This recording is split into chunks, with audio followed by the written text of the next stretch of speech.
Stocks correct on Wall Street ahead of the jobs data for the month of September, set to be released later today. Major averages, though, remain on track to post their best week since late June. Stocks in the Asia-Pacific opened lower on a weak handover from Wall Street. The SGX Nifty 2 signals a lower start for the Indian market.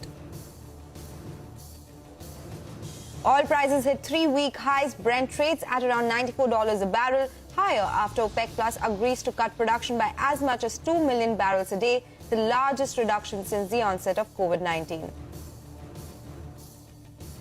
The World Bank cuts India's GDP growth forecast by 100 basis points to 6.5% for FY23, also scales down growth estimates for FY24 to 7%. The bank, however, says India's ample foreign reserves serve as a buffer against external shocks.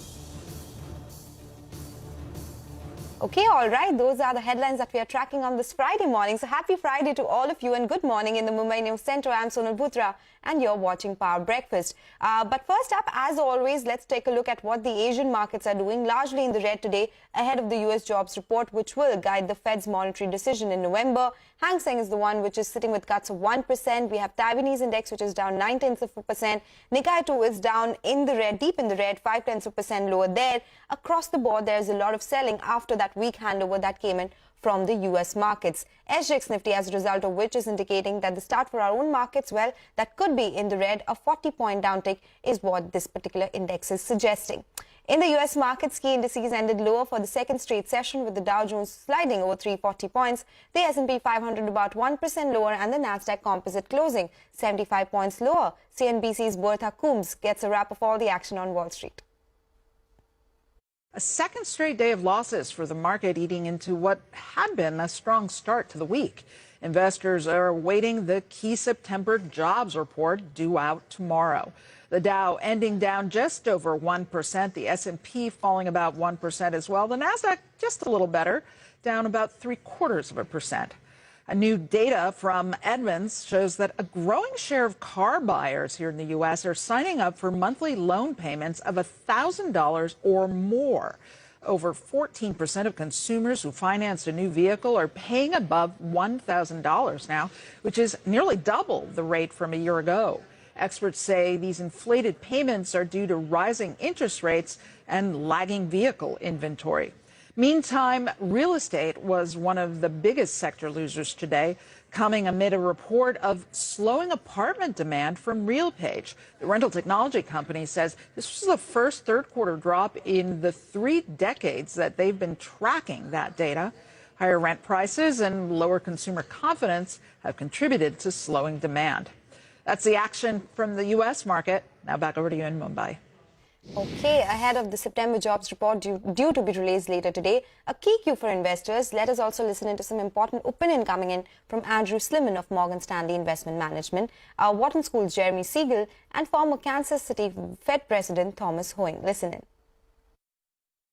I think tomorrow's number is going to be strong enough to reinforce at this juncture that the Fed's going to remain tough. Now we have a CPI number coming up. And I do think there's been a lag in these numbers. I do think those numbers will come down. So we might get some relief next week. But I think the jobs number tomorrow is only going to further strengthen the argument the Fed will remain, tight and hawkish. They should have started tightening much earlier. But now I fear that they're slamming on the brakes way too hard. And if they stay as tight as they say they will, continuing to hike rates through even the early part of next year, the risk of recession are extremely high.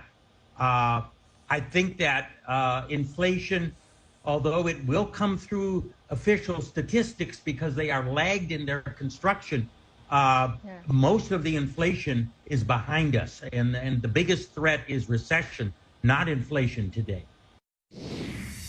My own view is you've got to get the rate up. If inflation is 8%, you need to get the rate up much higher. And I think they're shooting for 4.5%.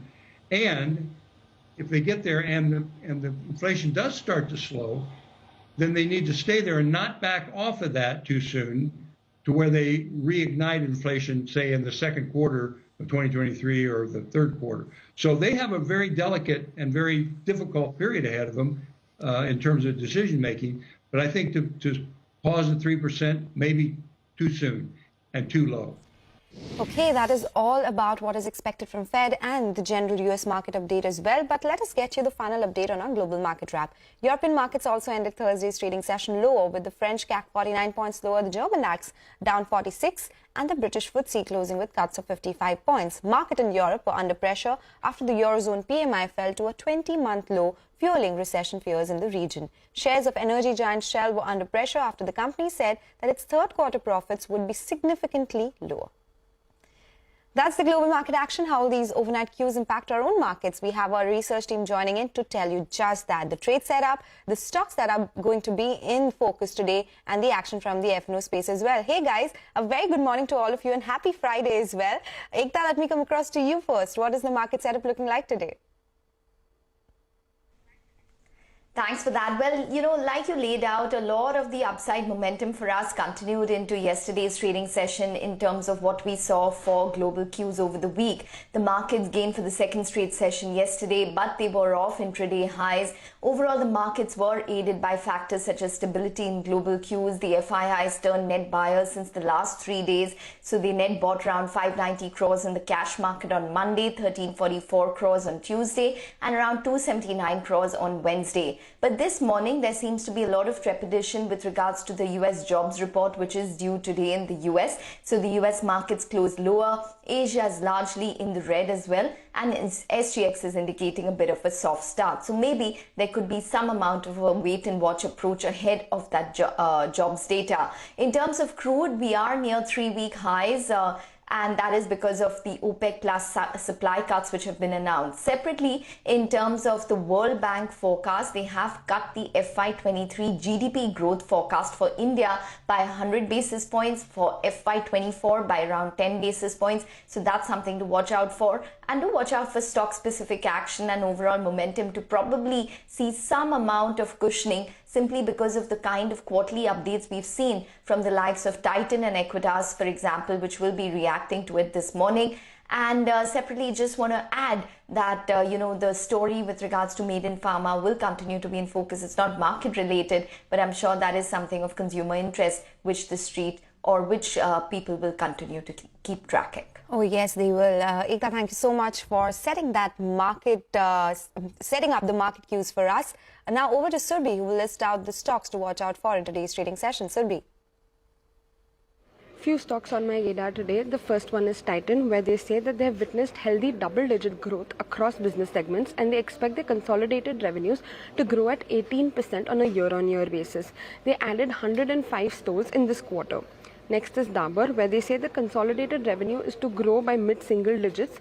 They further say that their operating margins were impacted due to higher input costs, and their margins are expected to be lower by 150 to 200 basis points on a year-on-year basis. Phoenix Mills, where they say that the Q2 consumption was at 130% of their pre-COVID levels.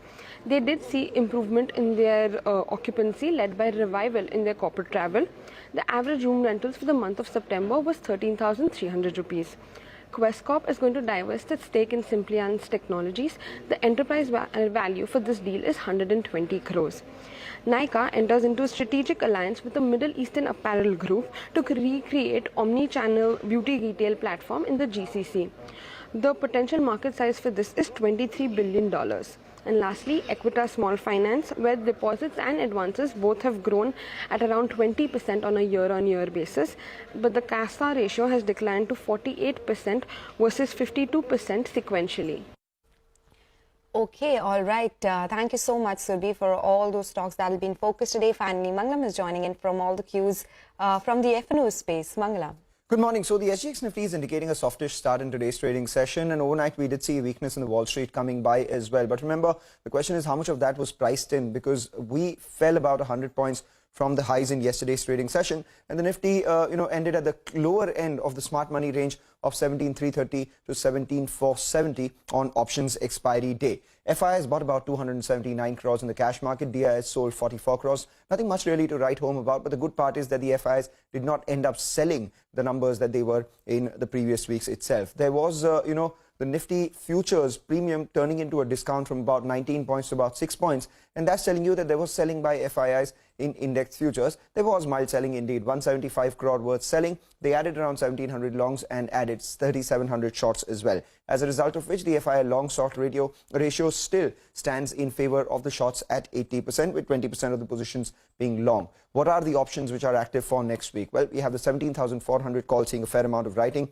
along with the 17,500 call. And at the lower level, the 17,400 put and the 17,300 put are extremely active. So what does that mean? Well, positioning indicates there could be support near that 17,150 to 17,200 mark for the Nifty and congestion above that 17,450 mark. And that also ties in with a couple of technical levels that we have upwards of 17,450. The 50-day moving average is at 17,458 and the 20-day moving average is that 17,472 mark as well. So once we cross that, only then can we expect some further up move to come by. The question is whether, the current dip that the SGX Nifty indicates would be bought into or not. The Nifty Bank, there is support to about 200 points from where we are right now. 39.45 is where the 50-day moving average is. In terms of stocks, I'm watching out for India Cements in particular. A huge amount of long build-up is what we saw on that counter yesterday after a big move that we saw. All right, guys. Mangalam, Surbhi and Ekta, thank you so much for joining us and prepping us up for this trading day ahead. With that, we'll slip into a break now. Up next, the World Bank cuts India's GDP growth estimates for FY23 and FY24. We get you more on this after this short break. Stay tuned.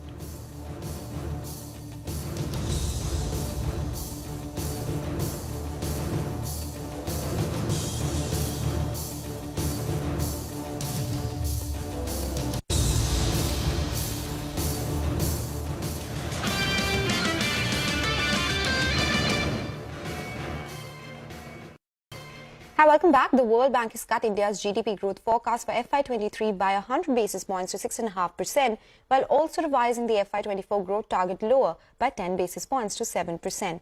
The bank also said that exports and services in India have recovered stronger than the world average and that India's ample foreign exchange reserves will serve as a buffer from external shocks.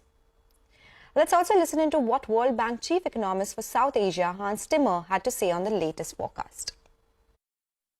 India is still doing relatively well, although it was also downgraded 1 percentage point since June, with now the forecast of 6.5% GDP growth. Again, a slowdown as we see in the rest of the region. India has the same problem with the rising commodity prices, rising input prices, and also the tightening of the global financial markets and weaker demand abroad. As a result of that, we expect that the second half of this calendar year will be relatively weak also for India. Okay, with that, let's move on. The IMF chief warns of greater recession risk ahead as the fund gets set to trim its global growth forecast at its annual meeting coming up next week. Note that as early as July, the fund had cut its growth outlook for this year as well as the next. Listen into excerpts from the IMF chief's conversation with CNBC. US still holding better, but momentum is slowing down. Why? Because interest rates are starting to compress demand and also to weigh on investments. And in this environment, inevitably the world economy is also slowing down. We are calculating that for 1/3 of the world economy, this year and next year, there would be 2 consecutive quarters of negative growth, and that the risks of recession have gone up. Okay, all right. With that, let's move on to another important story. Days after the World Health Organization said that 4 cough syrups made by Haryana-based Maiden Pharmaceuticals could have been behind the death of 66 children in Gambia, the Indian government's probe has found that none of the drugs in question are sold in India. Tim C is now joining in on the phone line to tell us more. Tim C?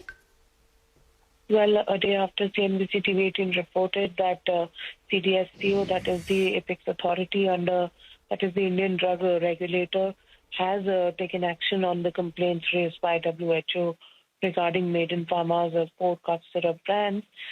Finally, Health Ministry came out with a press release saying that yes, they have taken action along with Haryana State Government Drug Regulatory Authority, and they have picked up samples for testing. Since the testing will take a day or two, Meanwhile, they have asked WHO to share more details of their interim study until the time their testing is done and the interim study is shared, based on which further action, only then further action can be taken by Indian government. Also important that Health Ministry came out very clearly and said none of these products are sold in India. They were given license only by the State Drug Regulatory Authority for exports only. And normally an importer country does testing before importing the products for sales in their own country. So let's see what's the final outcome after the testing. But yes, the Union Health Ministry and Haryana State Drug Regulatory Authority have taken cognizance of the complaints, taking strict actions. Investigations are still underway. So let's see what is the final outcome. All right, okay, Tim C, we'll keep coming back to you for more updates on this important story. With that, we'll slip into a break now. Up next, we'll get you all the cues from the commodities market. Stay tuned. Welcome back. You're still tuned into Power Breakfast on CNBC TV18. It's time to talk commodities now. Manisha Gupta is joining us with all the update. Hey, Manisha, good morning. Thank you for that, Sonal. Well, we are headed for a strong weekly gain for many of these commodities, but with the dollar decline there. So crude oil prices are up by 11% in this week. After the OPEC and allies meeting, we have seen many of the banks and brokerages actually up the crude price forecast. Goldman Sachs is one of them, and who says that Brent prices will reach $101 per barrel by the end of this year. They're also expecting the Brent prices to continue to gain, and their average price for the next year is $110 per barrel. So we are looking at bullish cues and bullish estimates coming in for prices here. This is a mildly weekly gain that we are putting in for the metal prices as well. You have gold, which is up 3%. Silver is up 8% on the week. Zinc is up by 5%. Aluminum is up 6%. So everywhere that you see, because of the dollar decline, we are looking at stronger gains coming in for the prices here. For metals, it also is about LME looking to restrict new supplies from Russia onto the exchange to trade and into its warehouses as well. So this is something that the markets are focusing on right now.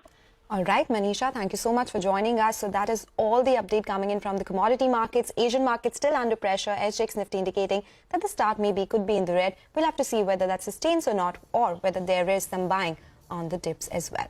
With that, we'll take your leave on this edition of Power Breakfast. All the morning action on Bazaar Morning Call that comes up next. Stay tuned.